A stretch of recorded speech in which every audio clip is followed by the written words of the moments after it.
everyone for being here today. It's always a great privilege for me to be back at any SP JMR forum.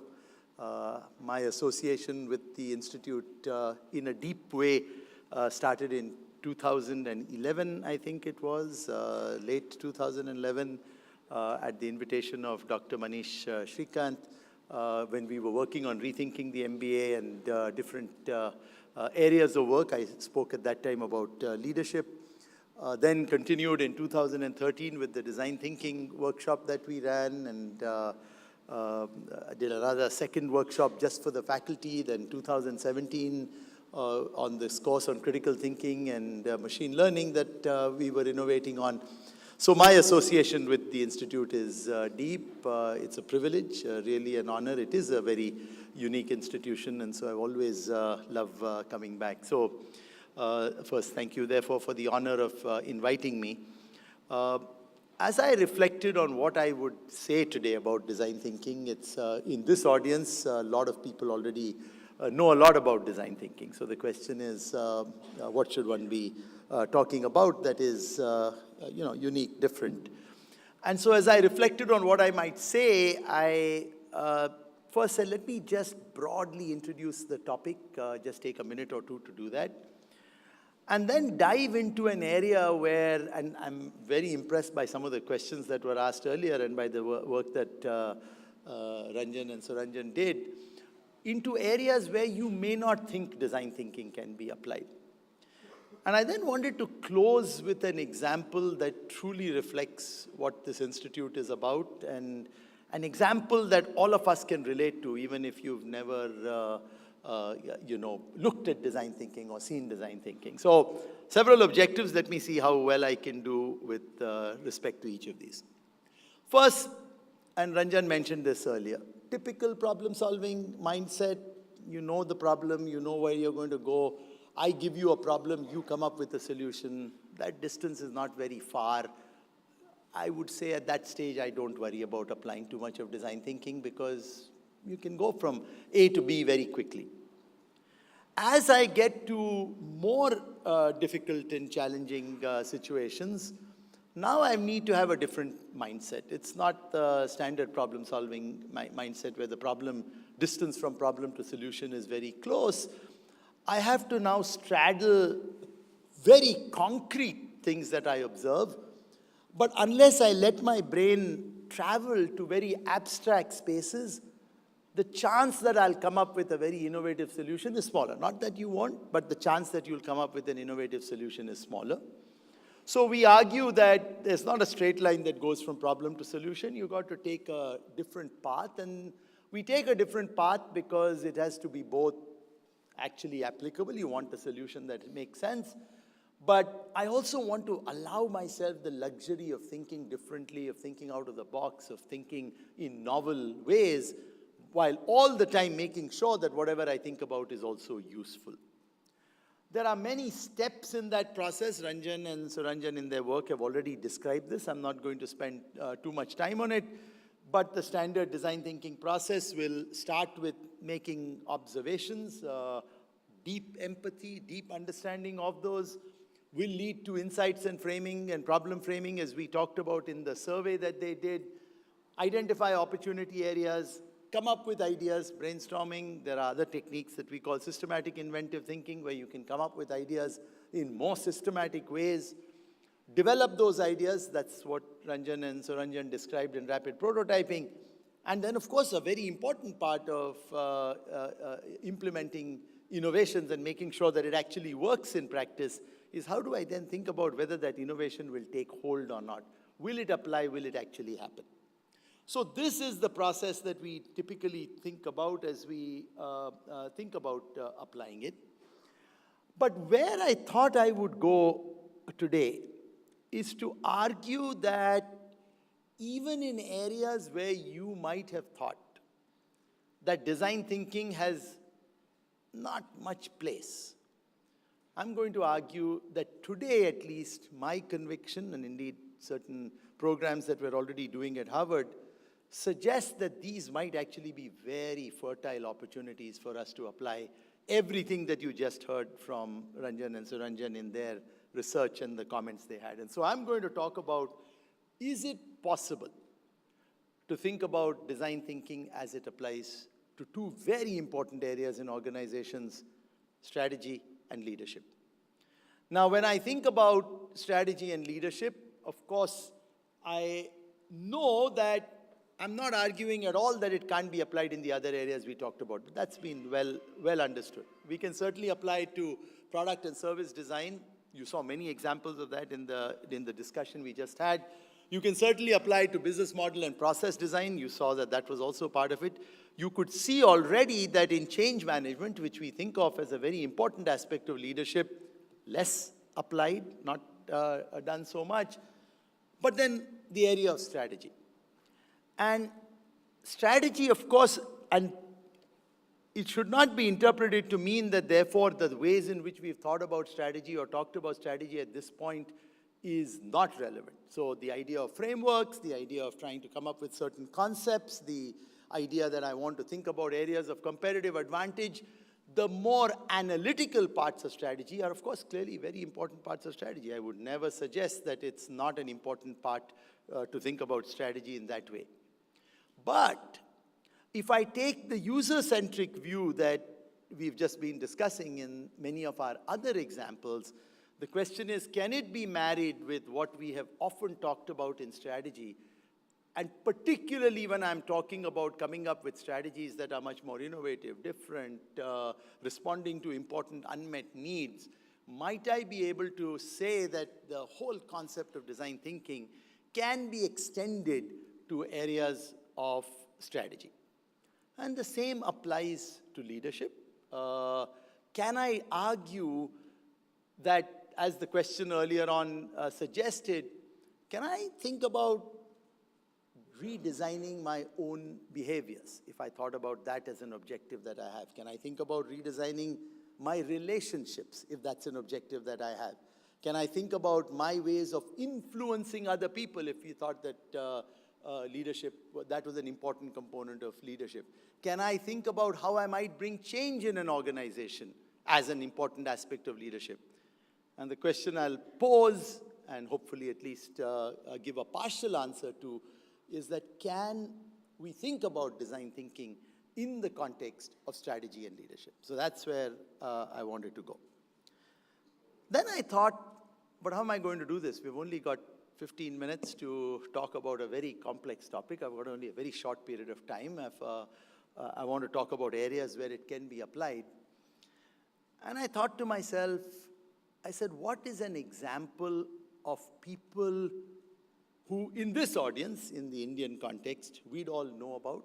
So old example, maybe some, not even question that we would all agree this is we are familiar with the example, and all agree that the aspect of strategy and leadership is central in this example.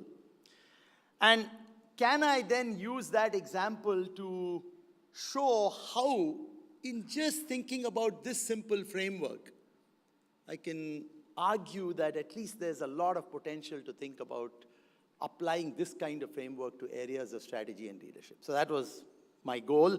Think of an example that we're all familiar with in the Indian context where I could apply it. My second goal was, what is unique about SP Jain and its ethos, its philosophy, its principles, its ways of operating?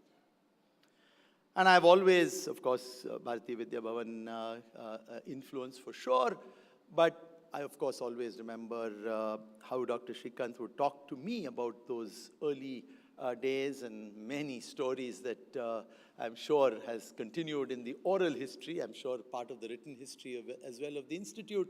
This concern about society, this concern about thinking about role of business as an engine of good in our societies. That's what it is. It's not, we don't do business just for the, just because it helps each of us individually, but society gives business the license to operate because it does collective good for society.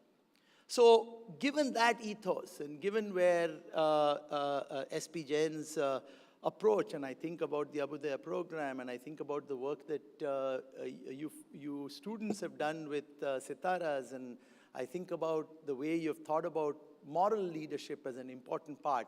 I said, what can I use as an example where everyone would know of the example, I can explain design thinking, and it's a simple enough example that can be applied.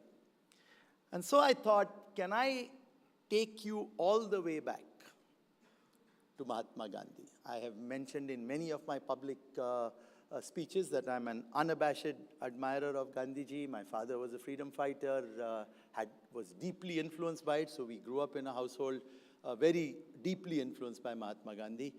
And I said, what can I say about Mahatma Gandhi in terms of his strategy and his leadership that will show us that the real geniuses have always operated like this. We, much more, folks who try hard to do things, we need props. I definitely need props to figure out how do I go from A to B.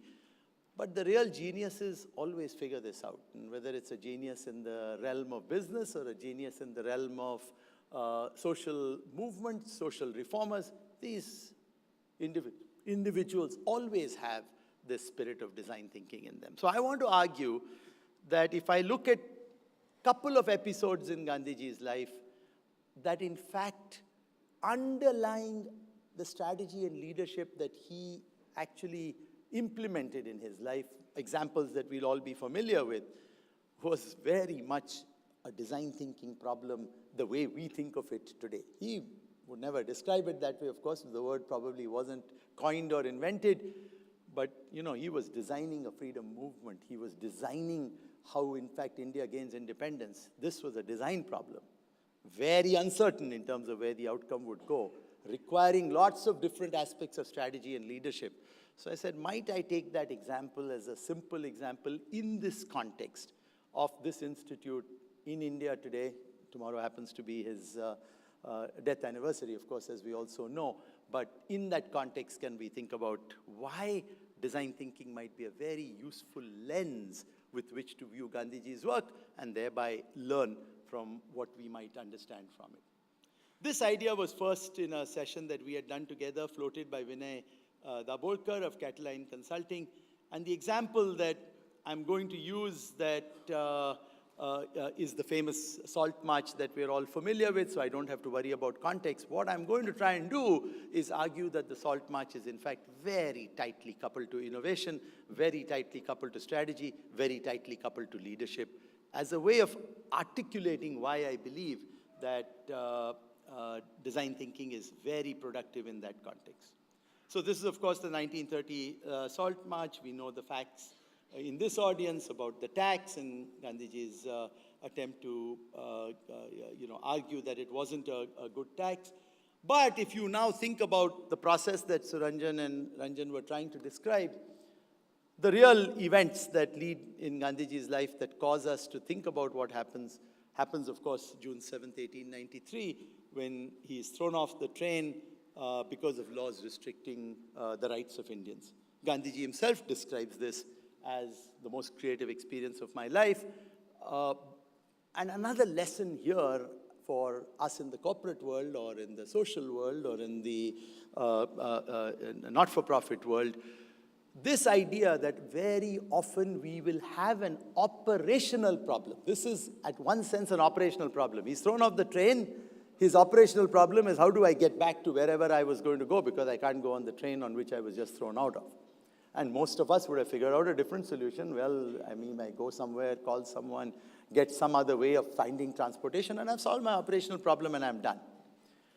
But design thinkers and thinkers who think about this problem in a deeper way will try and convert that operational problem into an innovation problem, which is, of course, what Gandhiji does, and starts trying to think about what might be different ways in which one might go about doing this. So I'm going to both talk about strategy and leadership in this one example.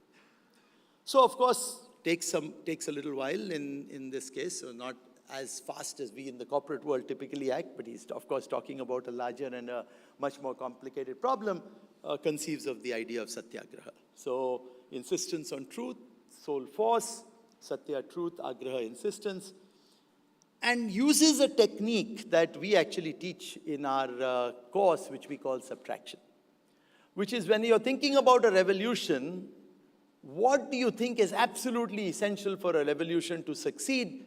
And almost always, almost most revolutions we have seen, has to have violence. At the end of the day, you're so oppressed by what it is, and go back to whichever revolution you want, French, American, there'll always be that element of violence.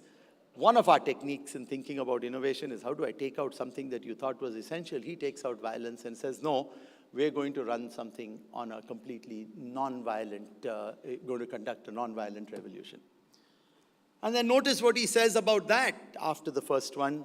He says, I myself could not say what it was. I have no idea what Satyagraha is going to mean, how it's going to be applied. And very often when you're thinking about very innovative things, that's what happens. You don't really know where you're going to go. Then we talked about, so this is the ideation part that he is doing. He's coming up with a new idea. But as all new ideas, we don't know if it's going to work or fail. And what do design thinkers say? Experiment. We call it prototyping now, but Gandhiji's autobiography was titled The Story of My Experiments with Truth. So these were just a series of experiments, just prototyping, one after the other. What should I try? How should I do it?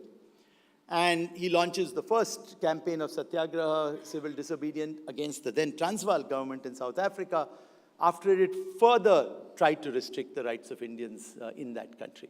So these were experiments. These were quick. What might I learn? Not, okay, I got this idea, how do I, let's try it. Some small step in that direction. And the main idea in prototyping, in that chart that I was showing when we talk about development, and what Ranjan and Suranjan talked about, is the spirit of learning. Can I learn something when I put this idea into the hands of the people, in this case, users that we called in another business context? So he tries, he says, can I try this, experiment with it? And of course, Gandhiji's life was full of experiments, full of prototypes, always trying something, always trying to figure out what he might learn, that curiosity, that innate desire to see, could he do something better?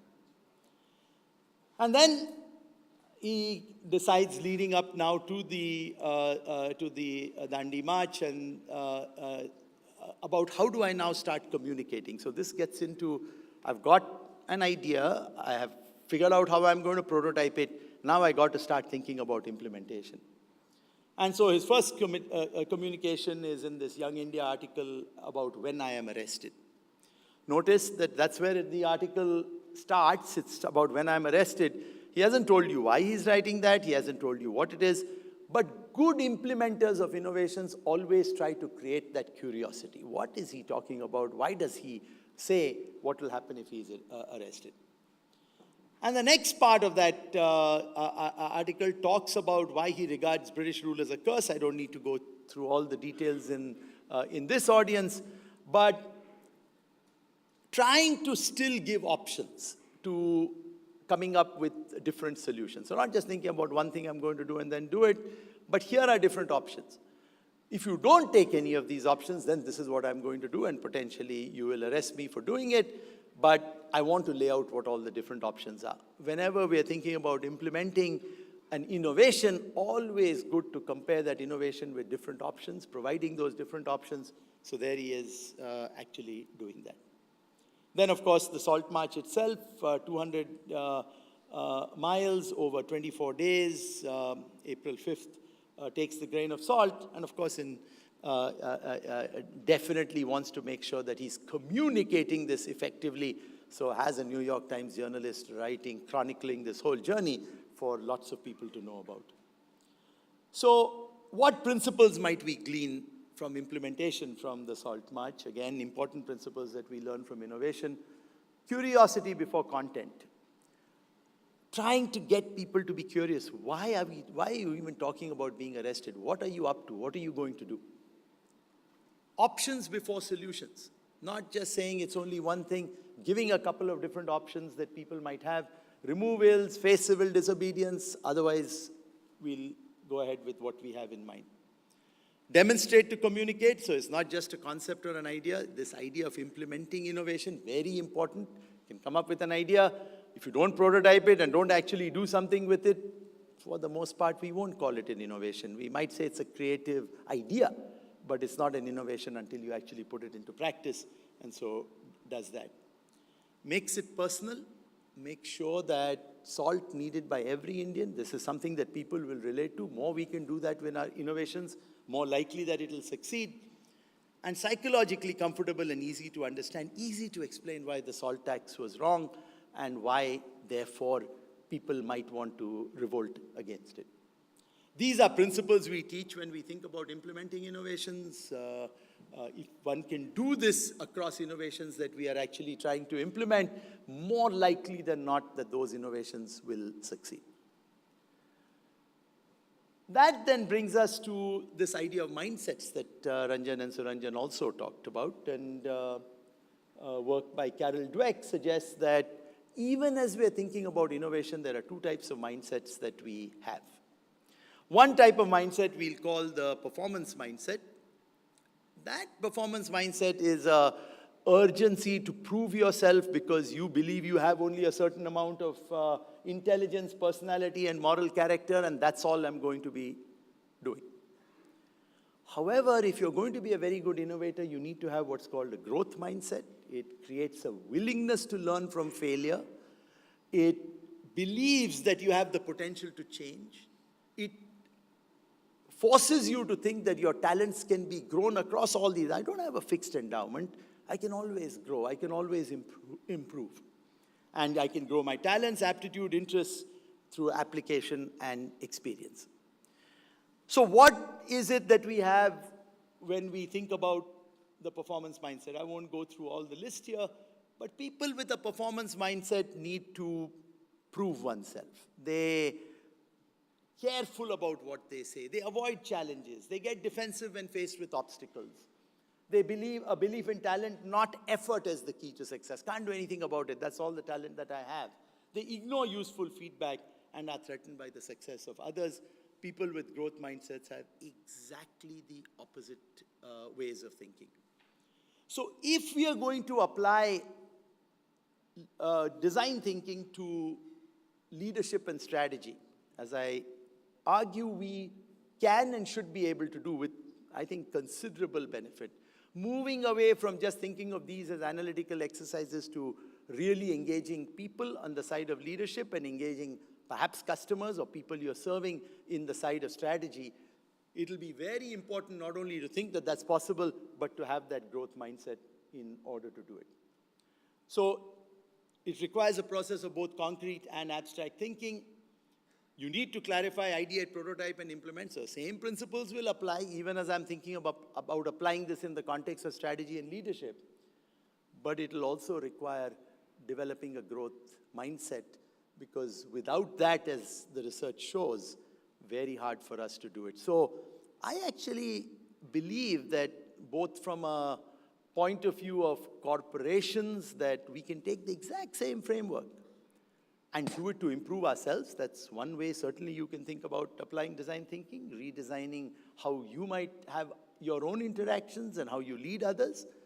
You can apply it to strategy, where you're beginning to think about users from a deep way, that you can come up with strategies that are meaningful and more impactful than just analytical exercises. But in order to do that successfully, we're going to have this growth mindset that we were talking about earlier. So with that, let me close. Thank you again for your attention and for having me here. Always a privilege to be back at this institute, and always inspiring to think about the lofty goals to which you set yourselves up. So good luck, and thank you again. Thank you, Dr. Datar. If you just stay for a moment, our students would like to say thank you, a token of appreciation. They've got a little gift for you. And thank you, that was a brilliant talk. I think I was hearing some wows as soon as you talked about Gandhi and the growth mindset and talking about Satyagraha and design thinking. That was incredible. Thank you so much. Thank you very much.